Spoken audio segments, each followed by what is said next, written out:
नमस्कार मित्रों, कुंडली रहस्य ज्ञान चैनल में आपका स्वागत है।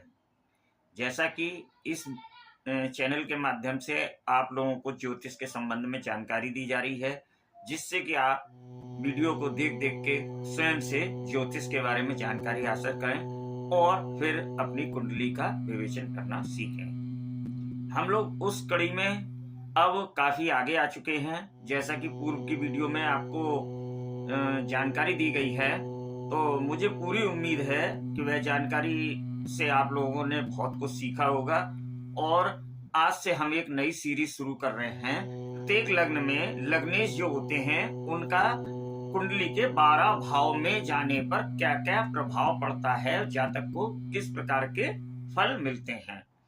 तो आज से इस नई सीरीज में हम मेष लग्न से शुरू करेंगे और धीरे धीरे मेष लग्न, वृषभ लग्न, मिथुन लग्न, कर्क लग्न, सिंह लग्न, प्रत्येक लग्न की एक वीडियो बनाई जाएगी और उसमें लग्नेश का कुंडली के 12 भाव में क्या फल प्राप्त होता है उसके विषय में जानकारी दी जाएगी।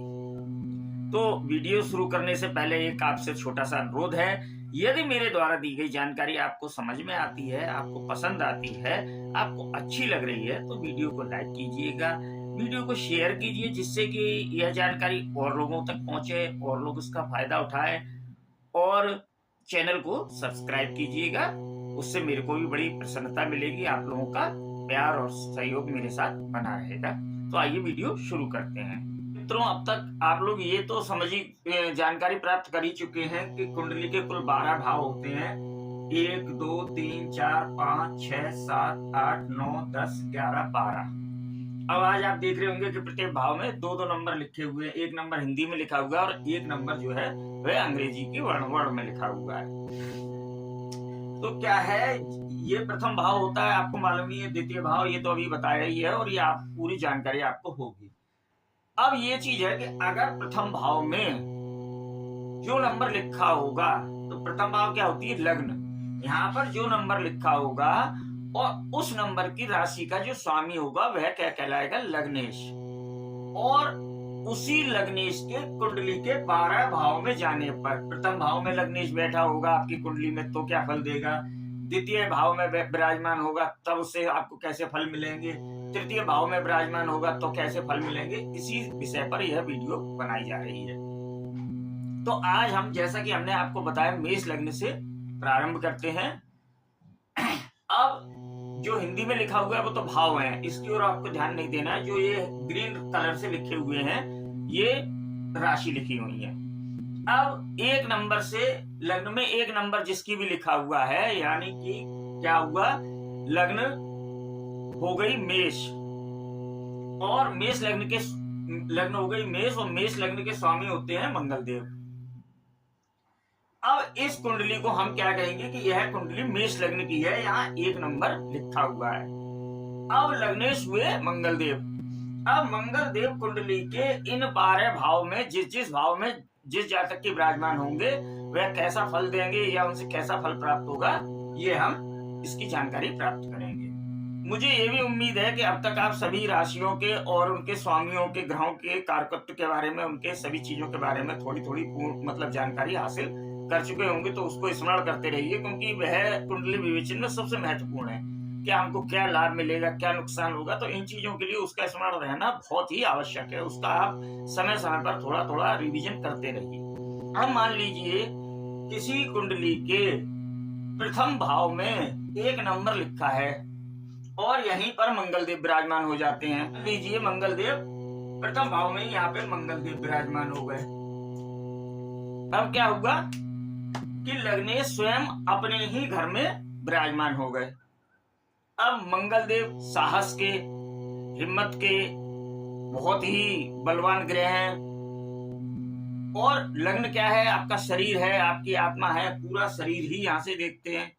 तो लग्नेश के प्रथम भाव में बैठने पर क्या होगा, मंगल देव खुद स्वयं विराजमान हो गए। जातक साहसी होगा, बहुत ही ज्यादा हिम्मती होगा, किसी भी काम को करने की ठान लेगा तो उसे पूर्ण करेगा, किसी से भी वह दबेगा नहीं, उसकी वाणी में बहुत वजन होगा, उसका शरीर बहुत बलिष्ठ होगा। और ऐसे जातक जो है वे व्यायाम आदि करने के भी शौकीन पाए जाते हैं। अब बात करते हैं यदि मंगल देव कुंडली के द्वितीय भाव में विराजमान हो जाएं। मान लीजिए मंगल देव किसी जातक की कुंडली के द्वितीय भाव में विराजमान हो गए। अब द्वितीय भाव में क्या है? द्वितीय भाव है वाणी का, संपत्ति का, कुटुंब का। तो स्वयं लग्नेश जब इस द्वितीय भाव में विराजमान हो जाते हैं तो ऐसे जातकों को धन के प्रति विशेष रुचि हो जाती है और ऐसे जातक स्वयं से धन भी अर्जित करते हैं और संचित भी करते हैं। ऐसे जातकों की वाणी में थोड़ी सी उग्रता आ जाती है। ऐसे जातकों की वाणी थोड़ी तीव्र होती है, उग्र होती है, यानी कि ये थोड़ा बल लगाकर बोलते हैं। द्वितीय भाव संपत्ति का भी होता है, कुटुंब का होता है, तो कुटुंब से भूमि भी प्राप्त होती है और यहाँ पर परिवार का सुख भी अच्छा प्राप्त होता है। अब बात करते हैं यदि लग्नेश किसी भी कुंडली में तृतीय भाव में विराजमान हो जाए। अब तृतीय भाव किस चीज का होता है? मेहनत का भाव होता है। और किसी भी कुंडली के तृतीय भाव में यानी काल पुरुष की कुंडली के तृतीय भाव में मंगल तृतीय भाव के कारक होते हैं। तो यहाँ पे एक चीज तो ये अच्छी हो जाएगी कि जातक क्या होगा, बहुत ही साहसी होगा, किसी भी काम में करने में पीछे नहीं हटेगा, मेहनती बहुत ज्यादा होगा, यात्राएं भी करेगा और उसको भाइयों का सुख भी अच्छा प्राप्त होगा, चाहे वह स्त्री जातक हो या पुरुष जातक हो, लेकिन उसे अपने छोटे भाइयों का यहाँ पर अच्छा सुख प्राप्त होगा।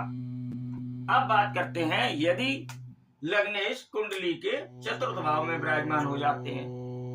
अब चतुर्थ भाव में मेष लग्न की कुंडली के चतुर्थ भाव में कर्क राशि आती है। अच्छा हाँ, तीसरे भाव में क्या है? राशि आएगी मिथुन, यानी कि बुध देव उसके स्वामी होते हैं। तो यहाँ पर थोड़ा शत्रु भाव में जाने पर यहाँ पर थोड़ा गले की समस्या हो सकती है, छाती में थोड़ी समस्या उत्पन्न हो सकती है, बीमारी रोग आदि यहाँ से मिल सकते हैं। अब यदि मंगल देव यानी कि लग्नेश कुंडली के चतुर्थ भाव में विराजमान हो जाए मेष लग्न में, अब यहाँ पे आएगी कर्क राशि। तो यहाँ पे मंगल देव कर्क राशि में हो जाते हैं नीच के। अब चतुर्थ भाव में बैठने पर यहाँ माता से विशेष लगाव रहेगा, भूमि भी अच्छी रहेगी, भवन भी बड़ा प्राप्त होगा, वाहन का सुख भी मिलेगा। लेकिन उसके साथ साथ यहाँ पे क्या है, थोड़ी उसमें प्राप्त करने में तकलीफें जरूर आएंगी, क्योंकि यहाँ पे मंगल देव यहाँ पे नीच के हो गए हैं। अब यहाँ से क्या होता है, मंगली भी हो जाएंगे, जातक मंगली हो जाएगा। अब यहाँ से चतुर्थ दृष्टि जो है मंगल देव की 1 2 3 4 यहाँ पर वैवाहिक स्थान में सप्तम भाव में पड़ेगी। तो ऐसी स्थिति में क्या होगा, थोड़ा सा विवाह में वैवाहिक जीवन में थोड़ी सी कटुता आ जाती है, यानी कि परेशानियों का थोड़ा सामना करना पड़ता है। लेकिन व्यापार में या कार्य क्षेत्र में साहस मिलेगा, अच्छा यहाँ पर सफलता मिलती है। दूसरी बात, यहाँ से अष्टम दृष्टि मंगल देव की आय भाव पे पड़ेगी, तो इनकम में भी, तो यानी कि क्या है, यहाँ पे नीच के होने से थोड़ा सा यहाँ पर दिक्कतें जरूर आएंगी, लेकिन सुख जो है वह यहाँ पर पूरे मिलेंगे। माता थोड़ी सी तकलीफ में रहेंगी, बीमार हो सकती है, लेकिन उसके बाद भी भवन का और वाहन का सुख तो मिलेगा, लेकिन जो जीवित पक्ष है उनमें थोड़ी सी परेशानियों का सामना करना पड़ेगा। अब मान लीजिए मंगल देव पंचम भाव में विराजमान हो जाए, तब क्या होगा? अब पंचम भाव में यदि विराजमान हो जाते हैं तो यहाँ पर सूर्यदेव की राशि आती है सिंह राशि और मित्र है। तो यहाँ पे क्या होगा, संतान के लिए बड़ा अच्छा होगा, आपको पूर्व जन्म के यहाँ पर थोड़े से फल मिलने में भी आसानी होगी। यहाँ पर संतान साहसी भी होगी, शिक्षा भी आपकी अच्छी होगी, आपकी संतान भी जो है वह टेक्निकल क्षेत्र में जा सकती है, आप भी टेक्निकल यहाँ पर कोई शिक्षा प्राप्त कर सकते हैं। अब बात करते हैं कुंडली के अगर छठे भाव में लग्नेश यानी कि मंगल देव विराजमान हो जाए। छठा भाव रोग का, ऋण का, शत्रुओं का भाव होता है और मेष लग्न की कुंडली यहाँ पे 6 नंबर राशि आती है, जो कि जिसके स्वामी होते हैं बुध देव। अब मंगल देव बुध देव में शत्रुता है, तो यहाँ पर क्या होगा, वैसे तो मंगल देव यहाँ पे मतलब कंपटीशन, इस भाव में कंपटीशन को पास कराने में या उसको कंपटीशन को उत्तीर्ण कराने में बड़ा सहायक होते हैं। लेकिन यहाँ पर अगर बुध की राशि में 6 नंबर राशि में विराजमान हो जाते हैं तो यहाँ पर जातक को थोड़ी सी पेट की तकलीफ तो होगी, रोग ऋण शत्रु ये बने रहेंगे, क्योंकि लग्नेश छठे भाव में आ गए हैं। उसके साथ यहाँ पर क्योंकि बुध देव शत्रु हैं, इसलिए थोड़ा सा कंपटीशन निकालने में भी जातक को परेशानियों का सामना करना पड़ जाता है। अब मान लीजिए मंगल देव सप्तम भाव में लग्नेश विराजमान हो जाएं, तब क्या होगा? तो जातक को अपनी पत्नी का के प्रति रुचि रहेगी, पार्टनरों में भी रुचि रहेगी, अच्छी खासी पार्टनरशिप से बड़ा लाभ मिलेगा। लेकिन यहाँ पर भी मंगल दोष राशि में थोड़ा कम हो जाता है, लेकिन उसके बावजूद भी यहाँ पर वैवाहिक जीवन में थोड़ा सा मनमुटाव चलता रहेगा। अब यहाँ से चतुर्थ 1, 2, 3, 4 पार्टनरशिप में बिजनेस अच्छा चलेगा, कार्य क्षेत्र के सहयोगियों से भी जो है सहयोग प्राप्त होता रहेगा। और सप्तम के बाद अष्टम दृष्टि जो है, ये सप्तम दृष्टि यहाँ पर लग्न पे आएगी, तो यहाँ पे शारीरिक के उसके लिए स्वास्थ्य के लिए भी अच्छा रहेगा, स्वास्थ्य के लिए बहुत अच्छा रहेगा यहाँ पे।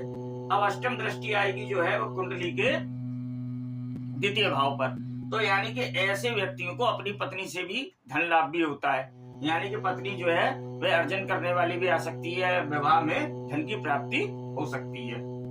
अब बात करें यदि लग्नेश जो है अष्टम भाव में चले जाएं, अब लग्नेश का अष्टम भाव का दुख का भाव है, कष्टों का भाव है, अचानक लाभ, अचानक हानि और कष्टों का तो है ही है। अब लग्नेश जब खुद अष्टम भाव में चले गए तो ऐसे में क्या होगा? जीवन भर संघर्ष बहुत बढ़ जाएंगे। मंगल देव साहसी हैं, आप संघर्षों से जीतते रहेंगे, लड़ते रहेंगे, लेकिन संघर्ष आपको जीवन में बहुत ही मिलेंगे। यहाँ पर अष्टम भाव में रोग, यहाँ पर पाइल्स की शिकायत हो सकती है, तो इस प्रकार से थोड़ा सा यहाँ पर संघर्ष बढ़ जाएंगे और शारीरिक कष्ट यहाँ पर, क्योंकि लग्नेश अष्टम घर में जाने पर पीड़ित हो जाते हैं। अब बात करते हैं नवम भाव में अगर लग्नेश आ जाए मंगल देव। अब मंगल देव में मेष लग्न की कुंडली में आएगी 9 नंबर राशि, जिसके स्वामी होते हैं गुरु बृहस्पति देव और मंगल देव के परम मित्र भी हैं। अब लग्नेश स्वयं यहाँ पर आ गए केंद्र के मालिक त्रिकोण में, या त्रिकोण के मालिक त्रिकोण में आ गए, तो यहाँ पे भाग्येश भी हो गए, योग कारक भी हो गए। तो ऐसी स्थिति में यहाँ पर मंगल देव बहुत ही जातक को अच्छे फल प्रदान करेंगे, पिता से बहुत ज्यादा सहयोग मिलेगा और भाग्य का भी साथ मिलेगा। कोई ना कोई जो है भाई के रूप में आकर जो है आपकी मदद करने के लिए हमेशा आपके लिए तत्पर रहेगा। तो यह है यहाँ पर बैठना मंगल देव का या लग्नेश का नवम भाव में आना बहुत ही अच्छी स्थिति होती है और ऐसे जातक स्वयं का भाग्य निर्माण करते हैं। अब बात करते हैं कुंडली के दसम भाव की। मान लीजिए लग्नेश दसम भाव में आ जाते हैं मंगल देव, तो यह स्थिति भी बहुत उत्तम रहेगी। क्यों? क्योंकि मंगल देव स्वयं लग्नेश आके त्रिकोण या के मालिक केंद्र में ही आ गए, यहाँ पे भी योग कारक हो गए मंगल देव।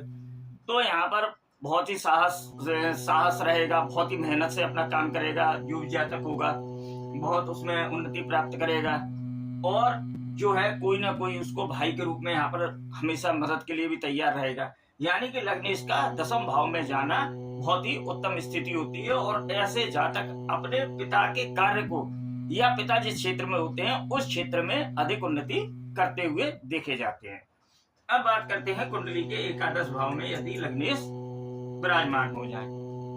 अब एकादश भाव ये बड़े भाई बहनों का भाव है, मित्रों का भाव है, आय का भाव है, तो यहाँ पर भी लग्नेश के जाना बहुत ही उत्तम स्थिति होती है।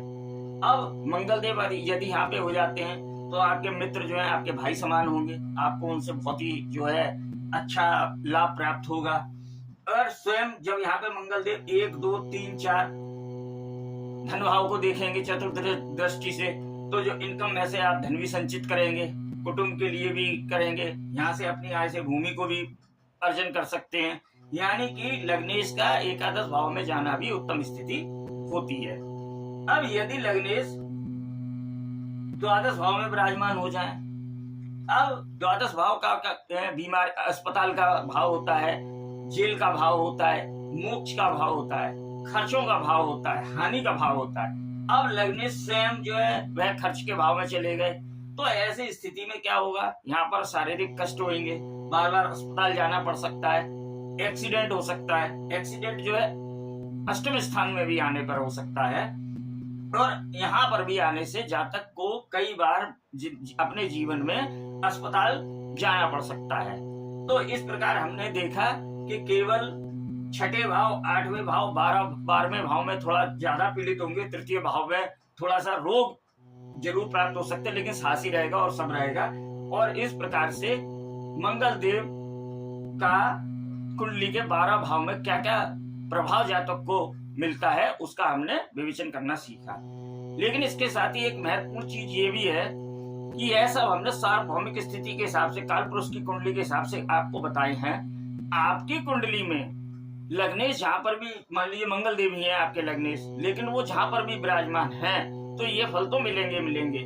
लेकिन इसके साथ साथ आपकी कुंडली में क्या स्थितियां हैं, कौन कौन से ग्रहों की उन पर दृष्टि पड़ रही है, किसकी युति है, इन सब चीजों का भी आपकी कुंडली में पूर्ण प्रभाव रहेगा। यानी कि ये सब फल तो मिलेंगे, उसके साथ ही आपकी कुंडली की परिस्थितियों के हिसाब से भी फलों में अंतर प्राप्त हो सकता है। तो मुझे उम्मीद है मेरे द्वारा दी गई जानकारी आपको पसंद आई होगी। नमस्कार।